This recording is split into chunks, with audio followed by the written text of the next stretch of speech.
எல்லோருக்கும் வணக்கம்.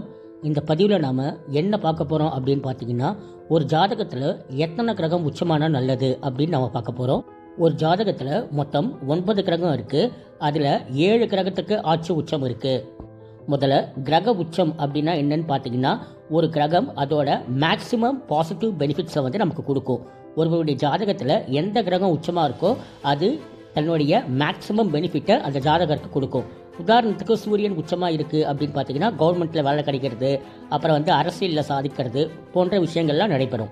அதுக்காக சூரியன் உச்சம் பெற்ற எல்லாருமே வந்து கவர்மெண்ட் வேலையில் இருப்பாங்களா அப்படின்னு பார்த்தீங்கன்னா கிடையாது. அந்த உச்சம் பெற்ற கிரகம் வந்து நம்ம லக்னத்துக்கு வந்து சுபராக இருக்கணும். பாவிகளோட சேர்க்கை, பாவிகளோட பார்வை வந்து இருக்கக்கூடாது. ஒருவருடைய ஜாதகத்தில் மேக்சிமம் 3 கிரகம் தான் வந்து உச்சத்தில் இருக்கணும். 3 கிரகத்துக்கு மேலே ஒருவருடைய ஜாதகத்தில் வந்து கிரகங்கள் உச்சமடைஞ்சிருந்தால் அதனால் வந்து நமக்கு பெனிஃபிட் கிடையாது.